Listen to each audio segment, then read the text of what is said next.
Sumainyo ang Panginoon. At sumairi. Ang mabuting balita ng Panginoon ayon kay San Marcos. Papuri sa iyo, Panginoon. Noong panahong iyon, nang paalis na si Jesus, ay may isang lalaking patakbong lumapit, lumuhod sa harapan niya at nagtanong, "Mabuting guro, ano po ba ang dapat kong gawin upang magkamit ng buhay na walang hanggan?"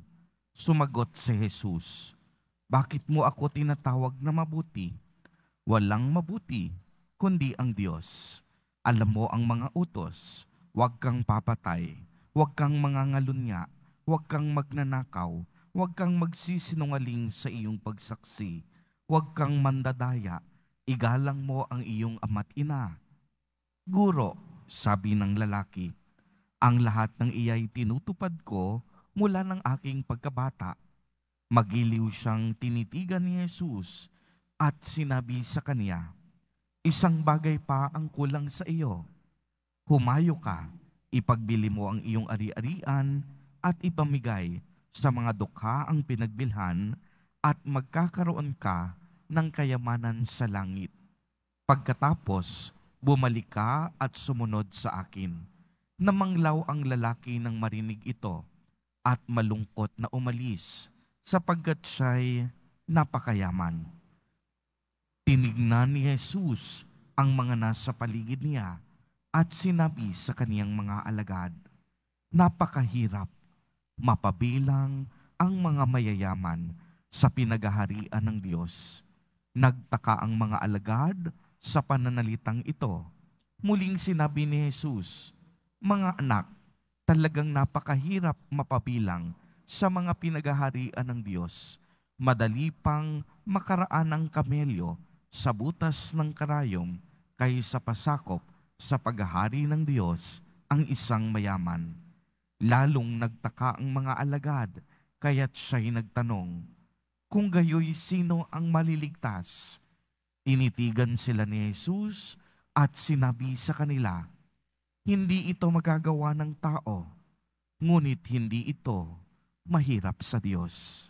Magagawa ng Diyos ang lahat ng bagay." Ang mabuting balita ng Panginoon. Pinupuri ka namin, Panginoong Hesukristo. Magandang umaga po sa inyong lahat, mga kapatid kay Kristo. Sa lahat po ng ating mga taga-subaybay sa iba't ibang online platforms at sa lahat ng ating mga kadiboto sa iba't ibang panig ng Pilipinas at maging sa buong mundo kung saan tayo ay naaabot ngayon ng ating live streaming. Mapayapang umaga din po sa inyong lahat. Purihin at dakilain natin ang ating Panginoon, ang mahal na poong Jesus Nazareno.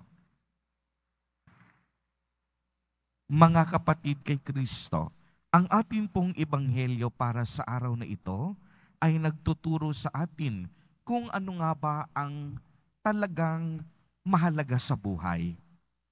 Subalit kung tatanungin po kayo, ano po ba ang pinakamahalaga ngayon sa inyong buhay?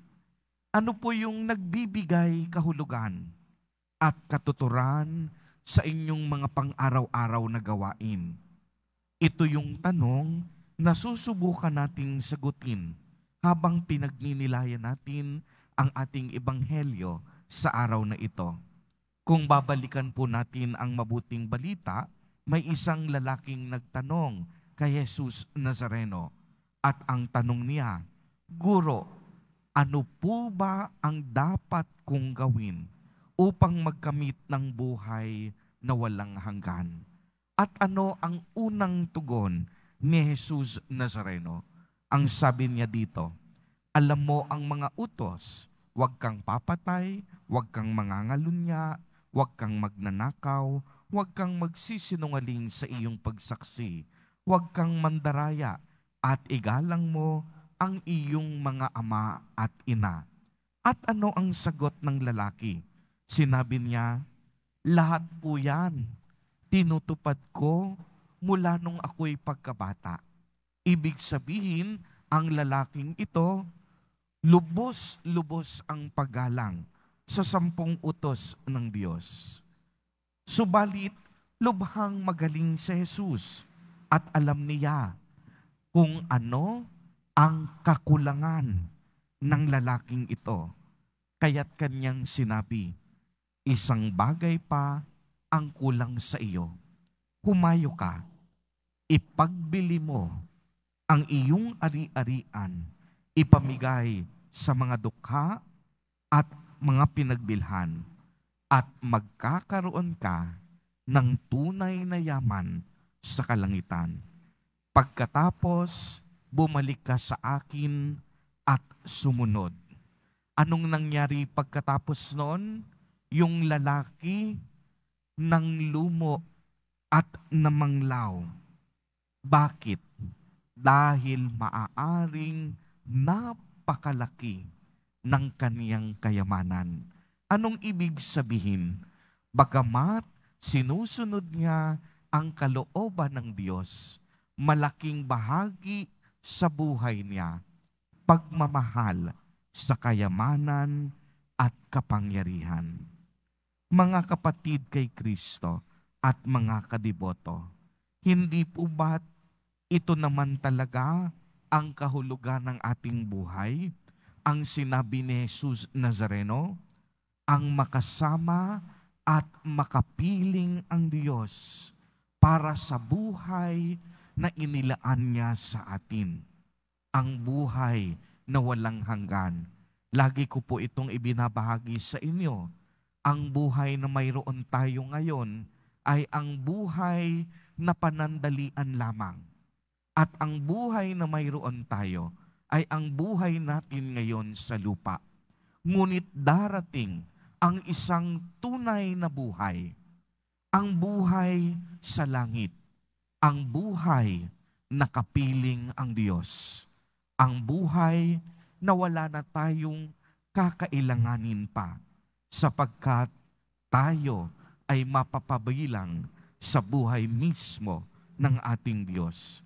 Kaya naman lagi nating tatandaan, kahit anong pagsusumikap natin, kahit anong tagumpay mayroon tayo, anumang ginto o kayamanan ang itinatago natin, ang lahat ng ito'y walang silbi. Ang lahat ng ito walang kahulugan kung wala naman tayong Diyos sa ating puso at buhay. Hindi ko po sinasabing masama ang mga material na bagay. Sa katunayan, ang mga pagkain, bahay, sasakyan, kagamitan, mahalaga ito dahil ito ay ating pangunahing pangangailangan sa araw-araw. Ngunit sa paanong paraan nagiging masama ang mga ito? Kung itinuturing natin ang mga ito na pinakamahalagang kayamanan sa ating buhay, na animoy kung wala ang mga ito, para bang wala na ring silbi ang ating buhay. Kung ang mga ito ang nagiging labis-labis at dinadala tayo ng mga kayamanang ito upang maging makasarili at upang maging gahaman. Sa mga puntong iyon at pagkakataong iyon, ang mga kayamanang ito ang nagpapatakbo na sa ating buhay. Magbigay ako ng isang konkretong halimbawa. Noong panahon ng pandemya, nauso yung tinatawag na hoarding, yung sobra-sobrang pamimili kahit hindi naman kailangan, samantalang ang iba nauubusan. Noong panahon ng pandemya, maraming mga tao bumibili ng labis-labis dahil sa takot at ang nais masalba sarili lamang nilang pamilya. Sa pamamagitan nito, hindi nila nabibigyan ng pagkakataon ang mga mahihirap at kapuspalad na magkaroon din ng nararapat para sa kanila.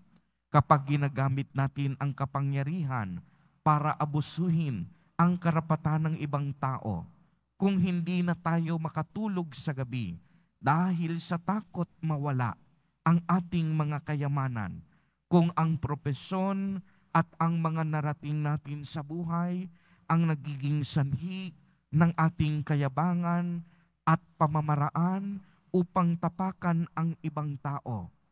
Sa ganitong paraan, ang kayamanan, kapangyarihan at katanyagan ay dinadala na tayo sa pagiging makasarili at taliwas na ito sa kalooban ng Diyos. Mga kapatid kay Kristo at mga kadiboto, lagi po nating isa sa isip at tatandaan, isa lamang ang tunay na mahalaga. Isa lamang ang tunay na kayamanang hindi mauubos. Isa lamang ang kayamanang pangmatagalan. At yan, walang iba kundi ang Diyos. Amen. Purihin at dakilain natin ang ating Panginoon, ang mahal na poong Jesus Nazareno.